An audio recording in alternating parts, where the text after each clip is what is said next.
Hello. Hello. अर्चना जी, आवाज नहीं आ रही क्या मेरी? सर आ रही है। अच्छा ठीक है। ज्यादा दिक्कत हो रही थी इस नेटवर्क में आज कुछ। ठीक है, स्वप्निल भी जुड़ रही है, सौरभ का पता नहीं। सौरभ तो अभी तो आया था।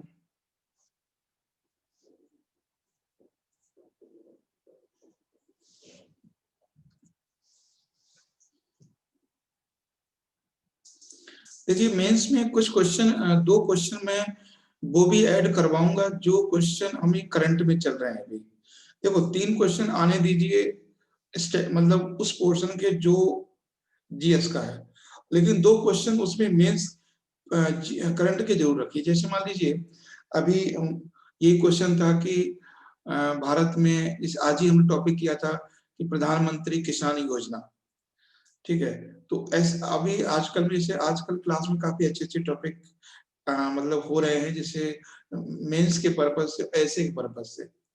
तो हम चाह रहे हैं कि दो क्वेश्चन कम से कम ये भी रहे जो क्लास में, मतलब ऐसे ना रहे जो आपका हुआ नहीं है। तो अभी 2-4 दिन में क्लास हुआ है टॉपिक, वो क्लास उन टॉपिक से भी क्वेश्चन रहना चाहिए।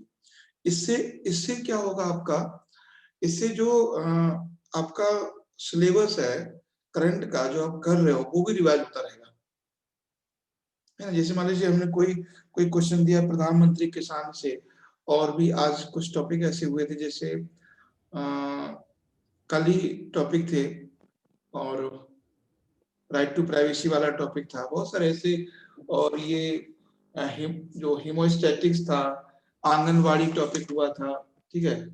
और ये संघाई कॉपरेशन, ये टॉपिक था, आदि महोत्सव।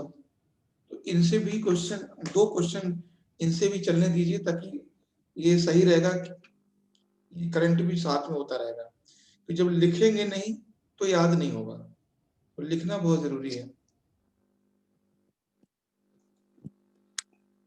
अगर अगर मान लीजिए हमने संघाई संगठन पे क्वेश्चन दिया, तो अगर आपने वो लिखा तो मेंस में फिर कोई दिक्कत नहीं आएगी उस क्वेश्चन से, और प्रीलिम्स में भी कोई दिक्कत नहीं आएगी उस क्वेश्चन से।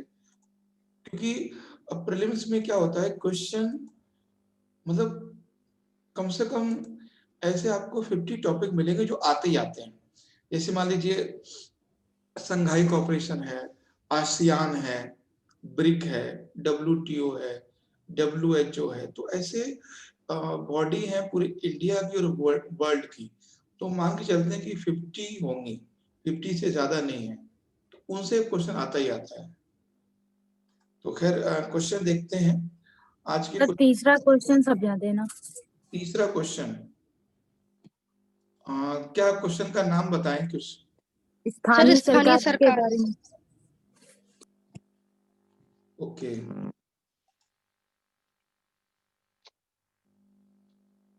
अच्छा, स्थानीय सरकार, तो पहले क्वेश्चन ही समझा देते हैं। क्वेश्चन बताइए। सर स्थानीय सरकार के बारे में स्पष्ट करें। स्थानीय सरकार के बारे में स्पष्ट करें। तो देखिए, पहली बात है कि स्थानीय सरकार का मतलब क्या होता है ना। या कह सकते हैं, अच्छा ये टॉपिक आपने किया नहीं है क्या जीएस में? इसको हम कहते हैं लोकल गवर्नमेंट, है ना। लोकल गवर्नमेंट, शायद आपको ध्यान होगा, लोकल गवर्नमेंट, स्थानीय सरकार। तो जब भी हम स्थानीय सरकार की बात करते हैं, तो एक चीज आपको अच्छे से समझना है कि सरकार जो है भारत में, उसके 3 चरण हैं। सरकार भारत में, सरकार की 3 चरण है।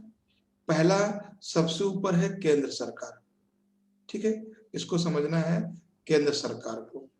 उसके बाद उससे नीचे है राज्य सरकार, है ना, राज्य। राष्ट्रीय, राजकीय और संघीय सरकार में सर। हाँ, बताते हैं अभी, राज्य सरकार, और उसके बाद है स्थानीय सरकार, है ना, स्थानीय सरकार या स्थानीय शासन। तो ये है, ये 3 है।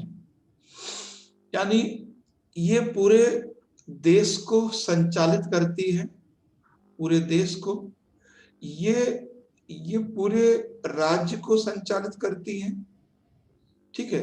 और ये एक पंचायत को सरकार करती है, पंचायत या एक नगर पालिका को, एक नगर निगम को। तो ये है। अब हम बात आती है कि स्थानीय सरकार। तो स्थानीय सरकार का सबसे पहली बात तो आपको यही लिखना है कि जो स्थानीय सरकार है वो सरकार का सबसे निचला पायदान है। स्थानीय सरकार का सबसे निचला पायदान है। आप ये भी लिख सकते हो, केंद्र में पूरे देश को सरकार जो है संचालित करती है उसे केंद्र सरकार कहा जाता है, राज्य को संचालित करती है उसे राज्य सरकार कहा जाता है, और जो पंचायत को करती है उसको स्थानीय सरकार कहा जाता है। तो ये है। तो पहली बात है कि देखो, स्थानीय सरकार पर टिप्पणी लिखना था तो आपको क्या क्या करना है। सबसे पहले आपको डालना है कि स्थानीय सरकार का परिचय, या फिर ये डालना है कि ये क्या है, ये डालना है। तो स्थानीय सरकार, तो पहली बात है ये भारत में तीसरे नंबर की सरकार है, तीसरे नंबर की, यानी सबसे निचला पायदान है, ठीक। उसके बाद ये दो भागों में विभाजित किया जाता है, इसको दो भागों में। ये परिचय में बात कर रहे हैं, परिचय में दो भागों में। और दो भागों में क्या क्या, एक तो पंचायत में, ठीक है, एक तो पंचायत में, और दूसरा नगर पालिका में, नगर निगम में, नगर पालिका में, ठीक है। तो ये है। अब आप पंचायत, अब जानते हो गांव में है वो पंचायत होती है, और जो शहर में है वो नगर पालिका होती है, ठीक है, शहर में। अब देखिए, ऐसा नहीं है कि दिल्ली में स्थानीय शासन नहीं है, दिल्ली में भी है, मुंबई में भी है। मुंबई में आपने सुना होगा बीएमसी, ये सुना है बीएमसी। दिल्ली में हम एमसीडी, दिल्ली में क्या देखते हैं, एमसीडी, नहीं बीएमसी, हाँ, Bombay municipal corporation, Mumbai BMC, Bombay municipal corporation. ये दिल्ली की स्थानीय सरकार है। MCD, municipal corporation of Delhi, ये दिल्ली की लोकल सरकार है। तो आप समझ गए इसका मतलब क्या हुआ। सर इसका मतलब बीएमसी का जो मतलब होता है वो बृहन मुंबई म्युनिसिपल कॉर्पोरेशन होता है। हाँ, तो बृहन मुंबई जो भी है, मतलब हम कहना चाह रहे हैं कि स्थानीय सरकार ऐसा नहीं है कि सिर्फ गांव में होती है, नगरों में भी होती है, शहरों में भी होती है, ठीक है। तो ये चीज ध्यान रखना है। म्युनिसिपल कॉर्पोरेशन दिल्ली, एमसीडी इसका यही होगा ना sir, municipal corporation of Delhi का। हाँ, ये तो दिल्ली एमसीडी है, म्युनिसिपल कॉर्पोरेशन ऑफ दिल्ली, तो ये दिल्ली है। तो बस ये ध्यान रखना है आपको, ये बोलना है कि क्या है पहले। तो सबसे पहले ये लिखना है कि क्या है ये। तो क्या है में हमें लिखना है कि तीसरे नंबर की सरकार है। ये गांव में पंचायत के रूप में होती है, और नगरों में, शहरों में नगर पालिका के रूप में होती है। उदाहरण दे सकते हो, ठीक है। और फिर एक तो हो गया इसका परिचय, दूसरा लिखेंगे आप गठन। गठन, अब इसका गठन कैसे होता है। गठन का मतलब है पंचायत का जो पंचायत है उसका जो गठन है वो प्रत्यक्ष और अप्रत्यक्ष दोनों रूप से होता है। प्रत्यक्ष से भी होता है और अप्रत्यक्ष से भी होता है, ठीक है। प्रत्यक्ष और अप्रत्यक्ष दोनों से होता है। तो ये चीज आपको ध्यान रखना है कि प्रत्यक्ष और अप्रत्यक्ष दोनों से होता है। अच्छा, इसमें प्रत्यक्ष का एग्जाम्पल दे सकते हैं। प्रत्यक्ष का मतलब क्या है, क्यों?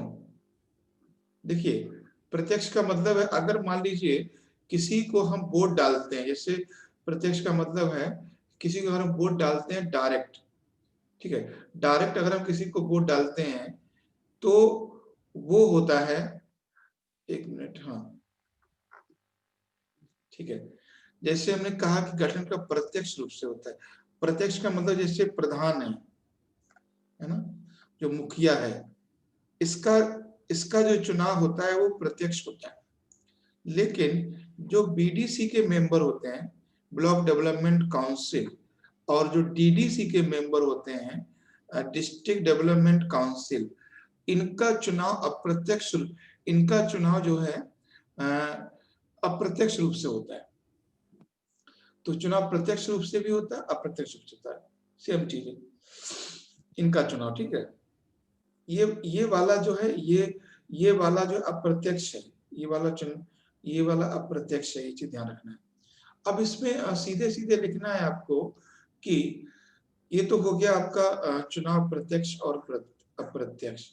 उसके बाद एक तो देखो यहाँ पे आपको समझना क्या है, समझना ये है, एक तो हमने ये बता दिया कि भाई इसमें आपको परिचय लिखना है, दूसरा गठन लिखना है, और तीसरा उसमें लिखना है कार्यकाल, और चौथा लिखना है इसमें कार्य, और पांचवा लिखना है इसका महत्व। देखो ये जो फॉर्मेट है ना, ये आपको खुद से ही डिजाइन करना पड़ेगा, है ना, खुद से डिजाइन करना पड़ेगा। जब सीधी सी बात है, अगर हम इसको फॉर्मेट में अभी देखेंगे, हम पहले समझा देते हैं। जैसे अगर कोई बोलता है स्थानीय सरकार क्या है, स्थानीय सरकार के बारे में बताओ, तो सबसे पहले बताओ स्थानीय सरकार भारत में तीसरे नंबर की सरकार है। स्थानीय शासन भारत में तीसरे नंबर का शासन है। केंद्र सरकार, राज्य सरकार और स्थानीय सरकार, यह एक जो पंचायत, जो स्थानीय शासन है, वो विकेंद्रीकरण व्यवस्था का अंग है। विकेंद्रीकरण का मतलब है अधिकारों को विकेंद्रीकृत करना है, यानी डिसेंट्रलाइज करना। फिर पूछेगा अच्छा ठीक है, अब इनका जो गठन कैसे होता है, तो गठन प्रत्यक्ष और अप्रत्यक्ष रूप से होता है। जो प्रधान चुना जाता है वो प्रत्यक्ष होता है, जो ब्लॉक प्रमुख चुना जाता है वो अप्रत्यक्ष होता है, और जो जिला अध्यक्ष चुना जाता है वो भी अप्रत्यक्ष होता है, ठीक है। अब जैसे ही पंचायत और नगर पालिका, ये तो होगी पंचायत की बात। अब नगर पालिका में जो मेयर होता है, मेयर, उसका चुनाव होता है अप्रत्यक्ष। लेकिन जो मेयर को चुनते हैं लोग, जैसे पार्षद है, जो पार्षद होते हैं उनका चुनाव प्रत्यक्ष होता है। ये मैंने पहले ही बताया था कि कुछ दिन पहले एक न्यूज आई थी अमित शाह जी की, जो साउथ में गए थे, ठीक है। तो उनका चुनाव प्रत्यक्ष, और दोनों के आपको एग्जाम्पल लिखने हैं कि पंचायत में प्रत्यक्ष कौन होते हैं, अप्रत्यक्ष कौन होते हैं, और नगर पालिका में प्रत्यक्ष कौन होते हैं, अप्रत्यक्ष कौन होते हैं। नगर पालिका में प्रत्यक्ष होते हैं पार्षद, और अप्रत्यक्ष होते हैं मेयर, ये नगर पालिका में। ये हो गया इसका गठन। अब कार्यकाल है ना, कार्यकाल कितना होता है? कार्यकाल पंचायत का या स्थानीय शासन का अपनी प्रथम बैठक से 5 वर्ष का होता है। अपनी प्रथम बैठक से 5 वर्ष का होता है। वोट डालने का अधिकार 18 वर्ष से शुरू होता है। उम्मीदवार बनने का अधिकार 21 वर्ष से शुरू होता है। ये हो गया इसका कार्य, मतलब कार्यकाल। उसके बाद फिर आता है कि इसका महत्व क्या है। अब महत्व काफी है। काफी का मतलब है कि पंचायतों का गठन इसलिए किया गया था कि केंद्र सरकार अपने केंद्र में काम करती है, राज्य जिले स्तर पे काम करती है, लेकिन जो पंचायतें हैं, जो गांव हैं, उन तक विकास नहीं पहुंच पाता है। तो यानी कुछ अधिकार पंचायतों को भी दिए जाएं, संवैधानिक अधिकार। तो प्रधान भी ग्राम पंचायत का या पंचायत का प्रतिनिधि होता है, और बहुत बड़ा राइट बहुत बड़े ये अधिकार होता है इनका, प्रतिनिधि का। एक सीरीज आ रही है, वेब सीरीज पंचायत नाम से, आप लोगों किसी ने देखी होगी, पंचायत नाम से वेब सीरीज आ रही है। तो वहां पे क्या होता है, मैं एक सीरियल आ रहा है वेब सीरीज पे पंचायत पे, थोड़ी सी कहानी उसको समझिए तो कुछ चीजें क्लियर होंगी रिलेट करके। उस सीरीज में क्या हो रहा है कि एक सचिव है और गांव के प्रधान जी हैं। तो सचिव है वो बहुत पढ़ा लिखा रहता है, और सचिव जो लोअर पीसीएस हैं वो सचिव बनते हैं। तो सचिव जो है प्रधान के नीचे होता है। तो सचिव बेचारा शहर का पढ़ा लिखा लड़का है, और वो जाके गांव में बहुत बुरी तरह से फंस जाता है, परेशान हो जाता है। उस गांव में क्या होता है कि जो प्रधान की सीट होती है वो महिला सीट होती है, और सारा काम उनके पति करते हैं। तो और ऐसे ही वार्ड मेंबर का होता है, महिला सीट होती है, मेल काम करते हैं। तो एक दिन क्या होता है कि उसमें जो डीएम है उनका चेक करती है वो पंचायत को। तो डीएम चेक करती हैं, तो और जिलाधिकारी अपने आप में भाई बहुत बड़ी चीज है। और वहां देखो दिखाया गया है सरपंच का अधिकार, मुखिया का, प्रधान का क्या पावर होता है। तो मतलब वो जो डीएम है वो मुखिया से, जो उनकी पत्नी है जो सरपंच है, काम नहीं करती है लेकिन उनसे आ जाती है उस दिन मिलने के लिए। तो उनसे वो तेज आवाज में बात करती है डीएम, लेडी वो भी डीएम भी होती है। तो प्रतिनिधि कर जो मुखिया होती है वो बोलती हैं कि एक जनप्रतिनिधि ऐसी बात करते हैं, मतलब वो जिलाधिकारी को धमका देती है। तो जिलाधिकारी को चुप होना पड़ता है। तो मतलब क्या है कि मेरा कहने का मतलब, ये सब कहानी सुनाने का मतलब ये है, जिस तरह से अधिकार प्रधानमंत्री के हैं, जिस तरह से अधिकार मुख्यमंत्री के हैं, उसी तरह के छोटे स्तर पर अधिकार प्रधान के भी हैं।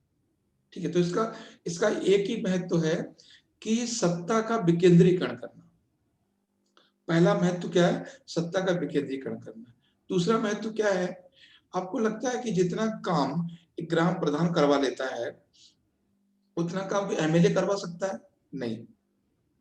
उसको पता है किस किस को क्या क्या प्रॉब्लम है, कौन सी गली खराब है, कौन सा किसका घर नहीं बना है, किसको योजना का लाभ मिलना है, किसको नहीं मिलना है, ये सब लोकल लेवल पे। तो पहला है सत्ता का विकेंद्रीकरण, और दूसरा है स्थानीय विकास। ये मेन दो उद्देश्य है, स्थानीय विकास और लोकतंत्र के प्रति लोगों की जागृति। ठीक है, तो ये था, ये क्वेश्चन था आपका स्थानीय शासन पर टिप्पणी। तो किसी ने लिखा था इसको?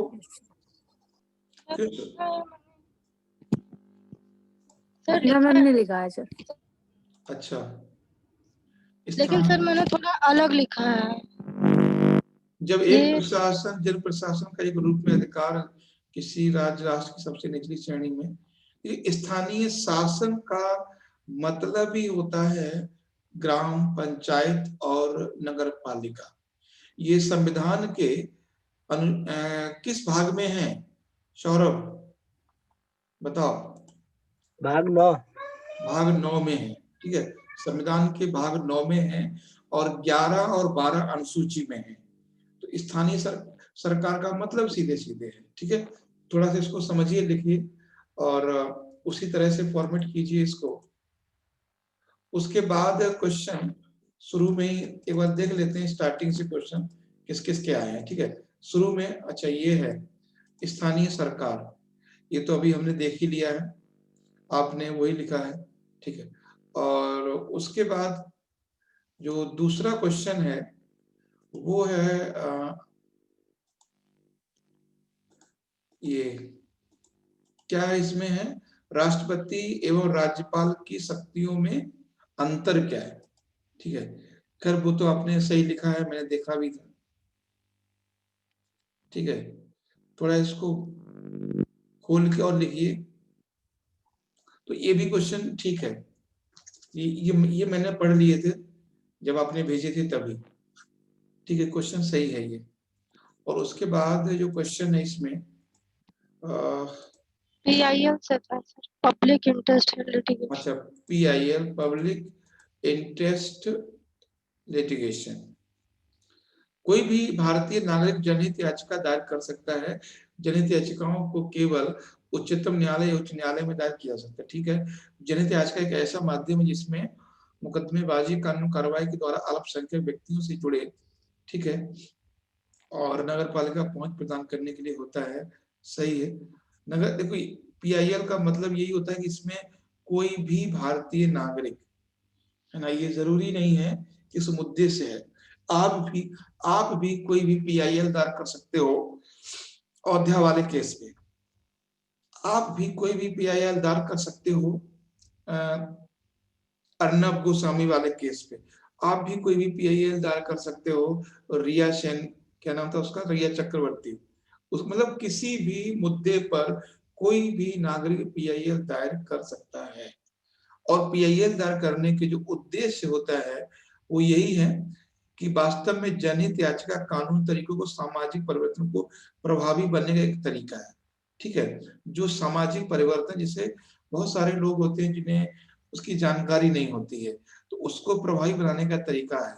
और साथ में अगर कोई ऐसा व्यक्ति है जो बेचारा कानूनी चीजें नहीं जानता है, तो इसको एक सहायता प्रदान करने का भी काम होता है। जनहित याचिका दायर करने वाले व्यक्ति खुद भी बहस कर सकता है, बिल्कुल सही है, एक वकील को नियुक्त कर सकता है, ठीक है।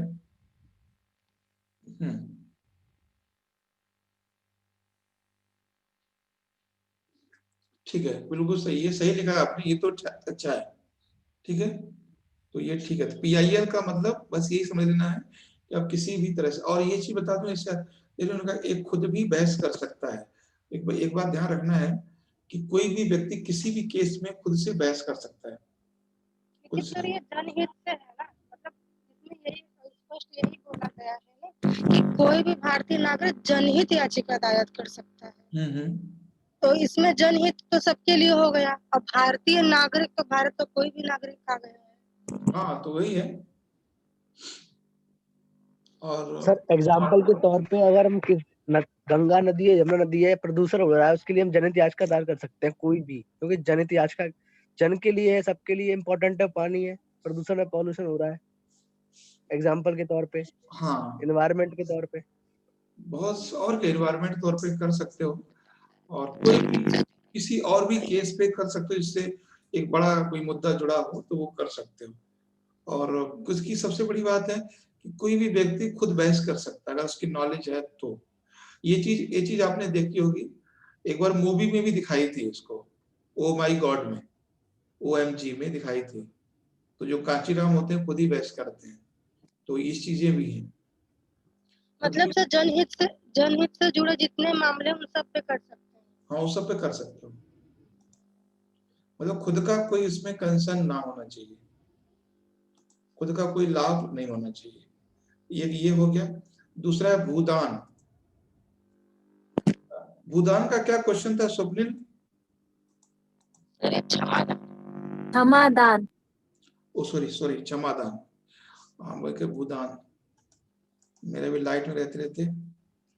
क्षमादान तो भारत की राज्यपाल की शक्ति बता। अच्छा, आपने पैराग्राफ में लिखा है, भारत के संविधान में राष्ट्रपति और राज्यपाल दो सर्वोच्च पद माने जाते हैं। राष्ट्रपति भारतीय संविधान के अनुसार देश का प्रमुख होता है, जबकि राज्यपाल राज्य का प्रमुख होता है, ठीक है। तो शक्तियों में अंतर, सही है। उसके बाद है सामान्य विधेयक संबंधी, जब लोकसभा कोई सामान्य विधेयक पारित करता है तो राष्ट्रपति के पास स्वीकार करे अधिनियम मान्य बनाने से करने का अधिकार होता है, जबकि राज्यपाल के पास इन तीनों विकल्पों के एक अतिरिक्त विकल्प भी होता है। सही है, बिल्कुल सही है कि राष्ट्रपति के पास भेज सकता है उस विधेयक को। वित्त संबंधी अधिकार, ये भी सही है। ये तो खैर क्वेश्चन मैंने सबका पढ़ लिया था कल ही। और क्षमादान संबंधी राइट, हाँ, भारतीय दंड संहिता के अनुसार यदि किसी व्यक्ति को फांसी सजा सुनाई जाती है, ठीक है, और जबकि राज्यपाल को थोड़ा अंतर होता है, इस सजा को कम कर सकता है, स्थगित तो कर सकते हैं लेकिन खत्म नहीं कर सकते। जैसे मृत्यु दंड स्थगित तो पुनर्विचार के लिए भेज सकते हैं, लेकिन पूरी तरह से माफ नहीं कर सकते। तो ये तो खैर है ही कि राज्यपाल फांसी की सजा को माफ नहीं कर सकते। तो ये था आपका क्वेश्चन। और उसके बाद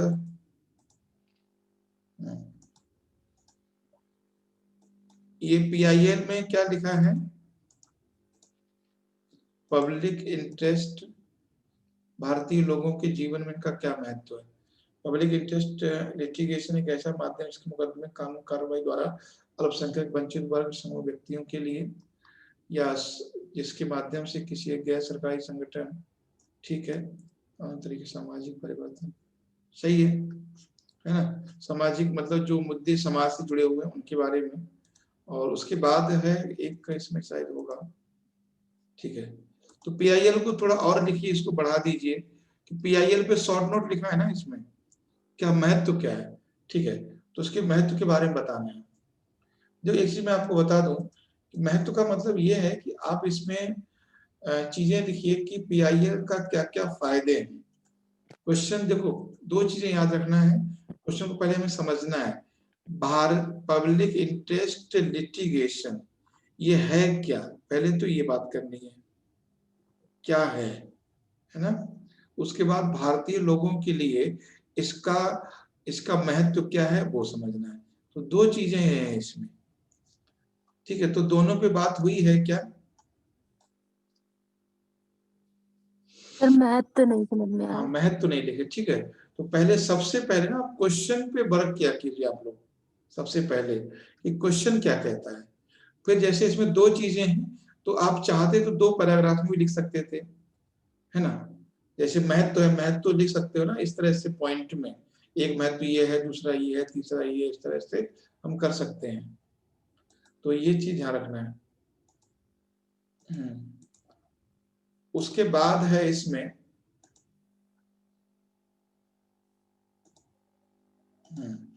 नेक्स्ट क्वेश्चन है, ये किसका है भाई, ये गुड्डू का, वो गुड्डू का है, गुड्डू, अच्छा पहले भी गुड्डू लिखा होगा ना, कुछ इधर होगा स्टार्टिंग में। गुड्डू ना ब्लैक पेन या रेड पेन यूज किया करो थोड़ा सा, राष्ट्रपति शक्ति। Yes sir. तो लिखने का तरीका अच्छा है, पैराग्राफ लिखते हो तो ठीक है। सही बताऊं, मैं इसको पढ़ नहीं पा रहा हूँ, इतना धुंधला लिखा हुआ है, ठीक है। लिखा हुआ ठीक है सर, कैमरा सर रात को खींचते हैं सर, हमारा टाइप का रहता है अंधेरा, इसलिए सही से खिंचाना पता है सर। नहीं दोबारा भेजा, नहीं तो मेरी आंखें खराब हो जाएंगी, इसको आज यही भेज देना, ठीक है, फिर से भेज देना दिन में खींच के, ये बहुत ज्यादा ही आंखें करनी पड़ रही है इसमें। तो सोचते हैं सर सबसे पहले मेरा पहुंचे। ऐसा बात नहीं है, मैं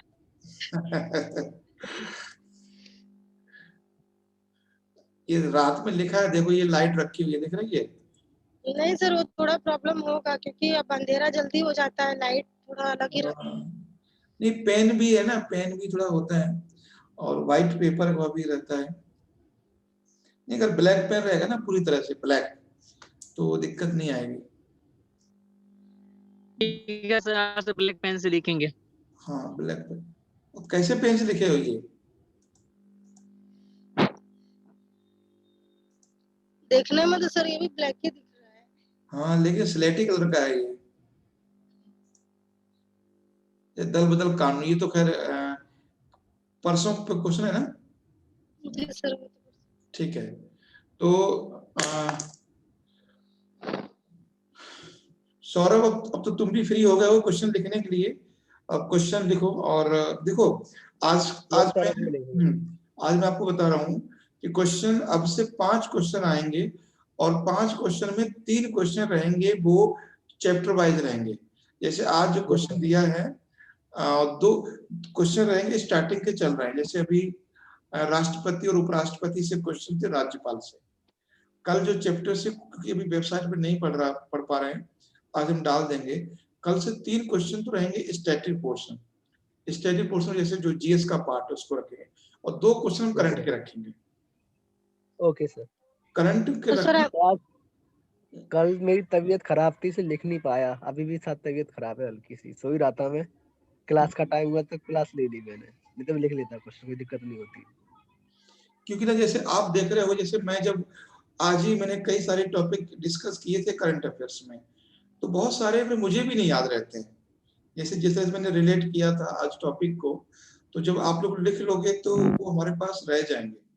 सही बताऊं कि जितना मैं डिस्कस करता हूँ व्हाइट बोर्ड पे खड़े होके, वो मुझे भी नहीं पहले पता होता कि हम ये चीज बोलने वाले हैं, तो क्योंकि वो चीजें कनेक्ट होती चली जाती हैं। यस सर, वो लिंक होती जाती है, पता नहीं होता क्योंकि हम आगे ये बोलने वाले हैं। जैसे हम किसी बात को एग्जाम्पल के तौर पे खोलते जाते हैं तो कनेक्ट होती जाती है। हाँ, और जैसे आज सर किसान, हाँ बोलिए। सर स्टेट से भी बोल। हाँ ठीक है, मैं समझ गया आपकी। स्टेट से भी क्वेश्चन मैं दे दूंगा।